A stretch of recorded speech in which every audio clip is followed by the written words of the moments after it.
Thanks a lot for inviting me to speak here. Uh, so mine is going to be the most simple session because I'm going to talk out of my experience of recruiting for the last decade and a half. I've been hiring for the last 15 years in some of the large companies, both of Indian origin and multinational. And I've been fortunate to be recruiting from most of the campuses you can think of in India, or the nook and corner. Because I've been in the services space where we recruit like 25,000 people every year. That's a large number, and for getting 25,000 people and competing with some 50 to 60 companies, you have to really go from Kashmir to Kanyakumari to find your talent, right? And then now I work with a product company where we're always trying to recruit the cutting edge talent which can build the next future product for the world to really use, right? So I'll make it simple, and I really like to talk to students because I believe they are the future, and that's where we need to invest. And what you do now really impacts my old age and for my children's future, right? So I use the word employability, right? Because one of the biggest challenges India has today, if you look at any report that comes across, almost 75% of our engineers who graduate are not employable. So that's not a very nice thing to hear as an Indian when you look at that, and that's one of the reasons you also see that not much of innovation and products really come out of India beyond the kind of work we are doing. So that's how it was maybe many years back. But if you look at in the last 5-8 years, India is now looked upon as a country where you get good talent, but at the same time the talent is not adequate to really support the demand that's there globally.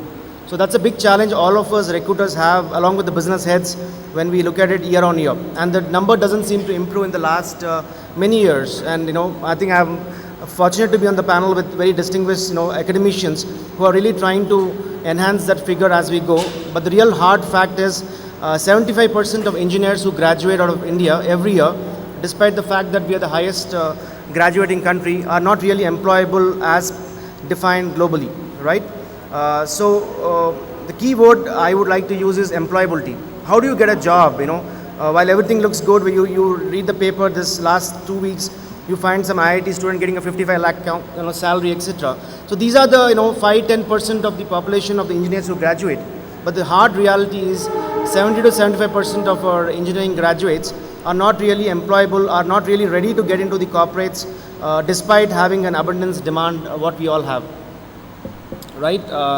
So I thought I'll just give a wake-up call when I talk about my session, right? That's a real fact, and it's all going to impact all of you if you don't really focus a lot, and you're the right age where you can do those kind of things as you get into the corporate life. So I've just put some interesting things which I learned from my own career.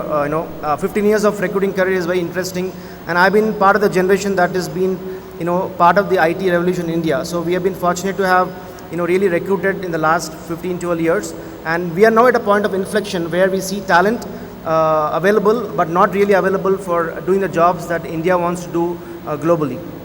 So as you are at the point of passing out, or maybe the first couple of years of your career, it's very important to really look at and say, hey, what is that I need to do? You have a Wipro coming to campus, you have a Microsoft coming to campus, you have a Google coming to campus, but eventually if you look down your career, which I also heard in the first session, at a midpoint, unless you really choose what you're really passionate about, what you're really interested about, you will not really continue doing that as you move your mid-career, after 5-8 years of your career.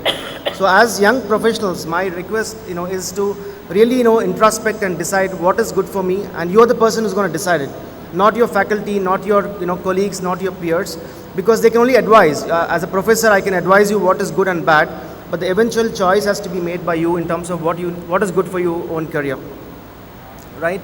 And use your time in the college. That's very important. I think the 4 to 5 years you get in college is something you'll never get back in your life. Like today, I want to do something. I want to take up a course, but I'm being paid to do a job, and I really don't get time to do that.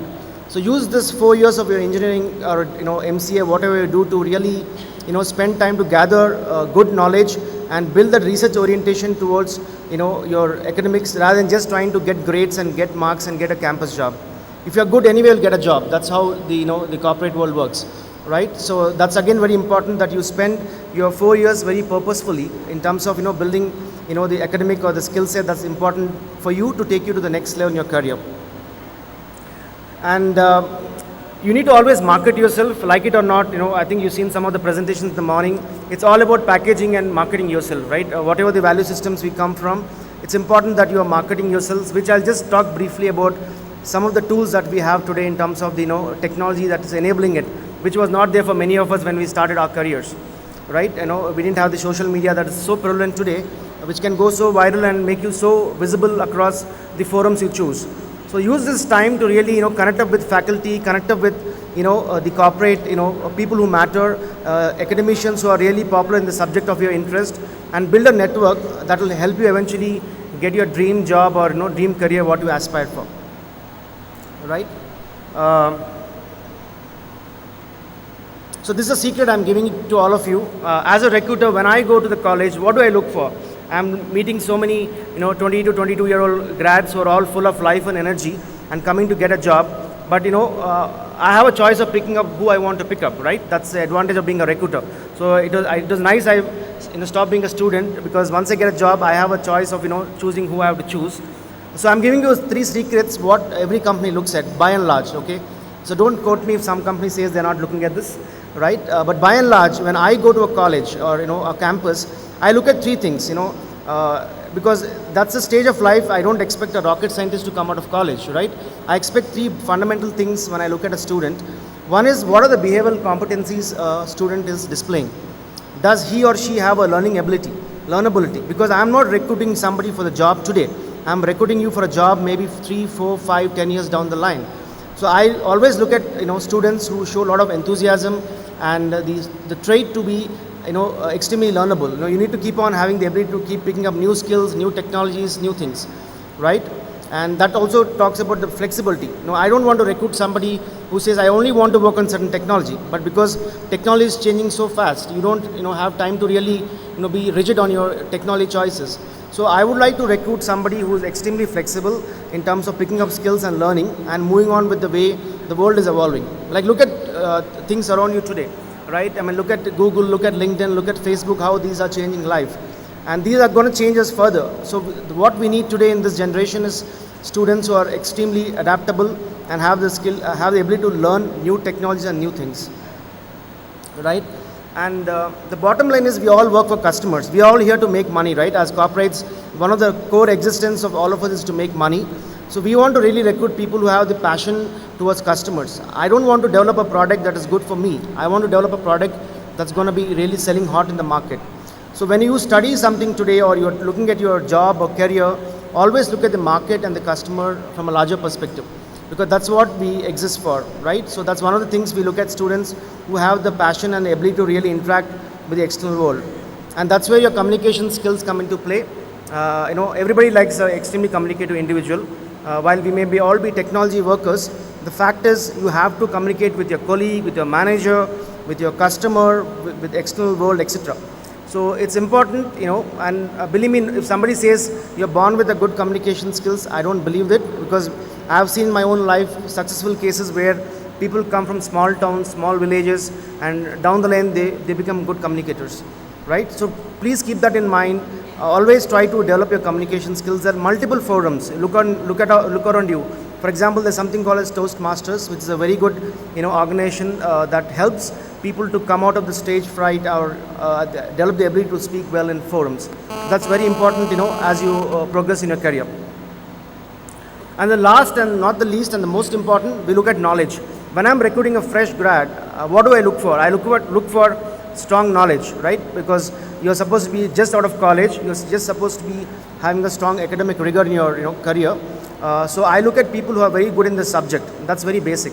So please ensure that, there have been multiple interviews I have done where the person says, I'm a BE Comp Science, but when you ask him basic, questions on, some basic computing, he just doesn't, or she doesn't answer.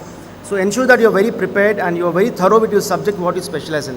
And there's no compromise to it, especially at a, entry level. And the current thing, what it's a new in the HR field is EQ. That's IQ is knowledge, what you read. We also look at EQ, right? People who have a stronger emotional quotient, because the way the technology is progressing, the way things move, we need people who are strong emotionally, right? Who can adapt, who can change, and who can take multiple stress that comes in a corporate life. So that's again an important element that we look at when we recruit people beyond IQ, which is just the knowledge on the books and the technology that they're supposed to know. But we also look at people with a strong EQ. That's something very important when we recruit. Right? So does it make sense? Now that I've given the secret of how to crack interviews in campus, I'm sure most of you should be able to crack and have multiple offers, right? So I have two quick slides. I've been also told to share one more secret: how to make a good resume, right? So that's again a secret. It's a very nice secret, but it's important because that's the first step towards showcasing your profile and competency. It's again very important that you make the right profile.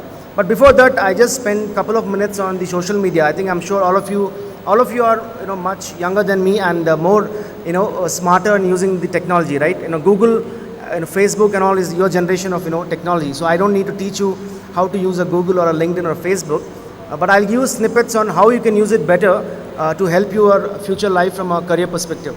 Right? While all of us use Facebook to tell friends, hey, I've gone to a movie, I've seen Talash, I'm having coffee in Coffee Day. That's good. No harm in that, right? You should do that. But beyond it, I think social media is an amazing, faculty which you can really use to connect with like-minded people. Like for example, if you are really interested in working in a networking space, that's one forum you can choose to be with a circle of friends who are strong on networking and work with them.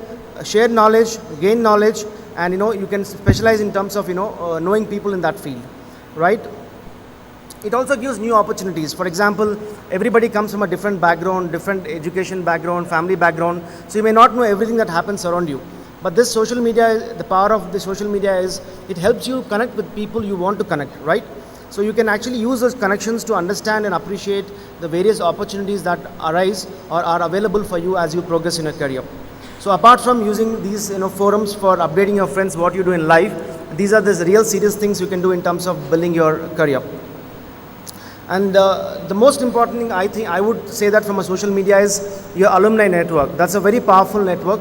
All of you have your alumni who've been working in good companies, good places. So it's a wonderful media to really connect with them, understand. For example, if I were to get a job in a company, the best person to ask how is the culture, what kind of work content you get to do, nobody can answer you better than the senior you passed out a couple of years back and joined the company. So it's a very powerful media that you can use to connect with your colleagues to understand and get an insight, because when I go to a college or any company, I talk the best things, the good things I need to talk. I'm marketing my company, right? But I'll never say the bad things or the real story when I have to sell, because I'm selling a job. But when you have a strong alumni network, you can really do research and say, hey, what about the kind of company, what kind of policies they have, what kind of technology they work on, and you will get the real facts which are really relevant for you to make the right choice to join the right company. Okay, so these are a couple of things I thought, because when Vibha said you should talk about social media, I was wondering how can I talk about social media to a young generation who knows it better than me. So I thought I'll talk about how you can use it more from a perspective you can use it for your employability. So I got how many more minutes, Maitri? Okay. So I've been told to stop, but I'll just take 2 more minutes. Or you want me to stop? It's a hard stop, Maitri? Okay, I'll just take 3 minutes. Okay. So this is a very interesting cartoon, but you can see it later. So what makes a winning resume? This is very important when you make your resumes for your, job interviews. One, you always have to highlight what is good for you. Okay. So always document clearly the results and accomplishment you've done in your college. Because I'm not coming to your college to recruit an average student. I want to recruit the best student who has performed all through the best in his career, in his academic life. So try to highlight your results and accomplishment, because nobody has a time to read through and search your resume. So it has to stand out clearly and boldly, right? And quantify your results, right? As I told you earlier, we are all here in the business of making money. So if you have done projects, if you have done assignments which has helped to develop something, performance of some product, etc., highlight it in terms of the quantum of saving the product has done, or the performance, how much has improved. So always try to quantify what you do as your projects. Highlight the skills you used, beyond the skills. Skills is not Java, C++. That is anyway the skill. But skills in terms of how we have done, how we have gone about achieving your projects. And more important, highlight your awards and honors if you've got some. Right? If you got a certification, if somebody is a CCIE or a Microsoft certified engineer, please highlight it boldly so that people know that you have made an extra effort to really understand the skill. I'll go a little fast because I got just a minute. And everybody likes to recruit leaders. So if you have done any leadership role in your college, highlight that, right? If you have been part of a project, if you have led a project, highlight that hard so that people know that this person can work in teams and lead a team. That's very important when you recruit people. And also if you work with distinguished people, it's important to talk about it, right? If you've done a project with a great person, like some of the panelists are academicians, if you've done some projects with them, talk about it and highlight that in your resume so that people relate your success to their success. So it's very important to relate it. And the future, as I'll just spend a second, is the video resumes. In the next 3-4 years, I don't think I'm going to get paper for resumes. I know the future is supposed to be video resumes. So have a look at it. There's a website called futureresume.com. When you actually go through it, you'll see how people are actually comfortable talking about themselves on a video. So that's, from recruiters, the heart of a recruiter talking.